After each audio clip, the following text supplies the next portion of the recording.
Are the exclusive details of the inside deliberations of the Congress committee on Prashant Kishor's entry into the party. Now, NDTV has been able to speak to some of the committee members who looked at Prashant Kishor's proposal. Sunil Prabhu getting us the exclusive news break. Sunil, what were the views of the committee members? Who's for, who's against? What are the exclusive details you have?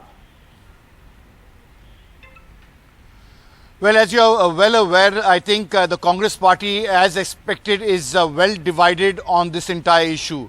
The members of the committee who were for Prashant Kishor were Priyanka Gandhi Vadra, Ambika Soni, among others. Of course, the people who really were speaking on both sides were Mr. A.K. Anthony as well as Mr. K.C. Venugopal.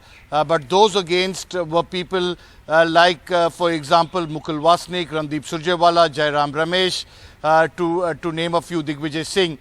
So that clearly shows the deliberations of the committee. What were the reasons for why there is this division? Most of the objections for those who were against it was that Mr. Prashant Kishor wants to do a setup, a parallel setup, which could probably create wheels within wheels. This is what they felt, and that clearly there would be issues within the party on how to take it forward. It's in that backdrop that they felt that this parallel setup, whatever he decides, even though there was this argument between the pro and the against camp, where they said that every decision will have to be taken by the Congress president, but they still felt that there was a need for a parallel setup would create problems within the party hierarchy, because Mr. Prashant Kishor definitely would like a little bit of a free hand in terms of dealing with certain issues, especially when he deals with a party which is 137 years old, with seriously entrenched a coterie of loyalists and others who have been running the system for many years. The others who of course argued that it is time for change, it is time for a person like Mr. Prashant Kishor to help out, did speak out and say very categorically that they would like to see Mr. Prashant Kishor play a key role, because the party has seen enough. It has seen electoral defeats after defeats, and it is in their argument that they felt that this will actually, if he does come in, many of the people who have been running affairs and who are part of that committee, and I don't want to name them for best reasons known, felt that they will definitely one way or the other be exposed in this entire manner of operation, because they have been running the system for the last 10 to 15 years, if not more, and it's in that backdrop that there would be a question of accountability. So all in all, finally, of course, the Congress president had a meeting with Mr. Kamal Nath, a one-on-one meeting, and she is expected to take a consensus and a view independent. Even though she has got these reports, she's going to put an empowered action group, but definitely a final political call on Mr. Prashant Kishor's role, which was said to be a more or less a done deal. These are the permutation and combinations in the group, and we'll see what plays out in the next few days. Sunil, I wanted to speak to you about that meeting that happened at Congress President's residence today. But before that, given the state of the Congress electorally, does Congress need PK more, or is it the other way around? Well, that's the million-dollar question that everybody says. Is he required, or is it either way? So there are some in the party who say that they can do without him, and they know how to run it. It's not something that is not new. It's all been well established. There are others who feel that we have tried everything and we haven't succeeded. There's no harm in having somebody as a strategist to play that role. So ultimately, it's a difficult call. The Congress president has had these deliberations. Her mind is already more or less set. This is, of course, the pretense of a consultation that will carry on, and hopefully in the next few days there will be further clarity on Mr. Prashant Kishor's role within the party. Sunil, let's talk about that meeting that took place at the Congress President Sonia Gandhi's residence today. So the Congress has announced the Empowered Action Group 2024. There was no mention of Prashant Kishor. Is he going to be part of this, or the setup that he's thinking of is a separate one? The setup that he's talking about is definitely separate. Whether he's going to be part of it will depend on, as I said, a meeting between the Congress President and Mr. Prashant Kishor, which is expected as soon as possible. How soon, I don't know, whether it will happen today, tomorrow, or day after, but definitely that decision will be taken. The Congress President has finished the processes of consultation.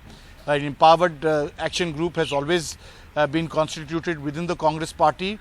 They're just given it a new name. It's like old wine in a new bottle. And it's in that backdrop that this committee will be set up. It used to be earlier called the Congress War Group. There used to be called the Congress Key Strategy Group. Now they're calling it the Empowered Action Group for 2024. So it's in that backdrop that these members will be announced. The usual suspects are always known. Somebody like Mr. Jairam Ramesh, who has always been there since 2004 and earlier, will continue to be part of that group. Yes. Who else are the members is something that we will have to wait and watch. Sunil, last couple of questions as you get us these exclusive details of the inside deliberations of the Congress committee on Prashant Kishor's entry.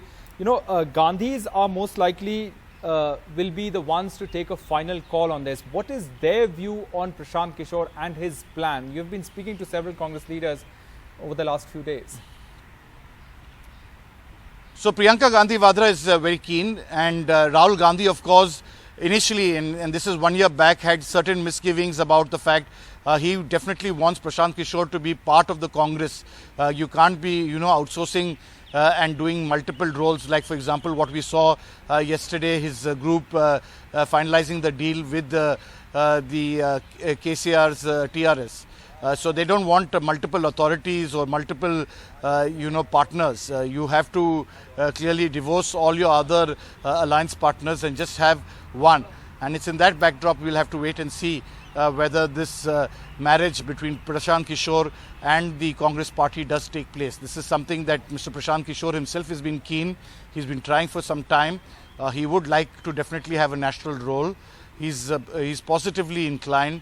And one of his biggest backers has been Mr. Kamal Nath, who has been really working for the last 1 year to get Mr. Prashant Kishor on board. It's in that backdrop that both Rahul and Priyanka are quite keen. And if those who know the Congress party and those who know the Congress President Sonia Gandhi will explain to you that these entire deliberations of 8-9 days was to tire out the members, to look at and exhaust at all possible options, give their viewpoints, and then finally she will take that call which she deems fit. All right, Sunil Prabhu, we'll leave it there. Thanks very much for joining us with those details. So this committee seems to be split down the middle as far as Prashant Kishor's plans are concerned. Priyanka Gandhi Vadra, Ambika Soni, K.C. Venugopal and A.K. Antony are for Plan PK, and against are Digvijay Singh, Mukul Vasnik, Randeep Surjewala and Jairam Ramesh. Those are the details. Sunil Prabhu reporting exclusively for us. In fact, let's now listen into what Randeep Singh Surjewala said after that meeting at Sonia Gandhi's residence. Congress President has decided to constitute an Empowered Action Group 2024 in order to address the political challenges ahead. Congress President has decided to convene a Nav Sankalp Chintan Shivar of the Indian National Congress in Udaipur, Rajasthan on May 13th and 14th, 2022.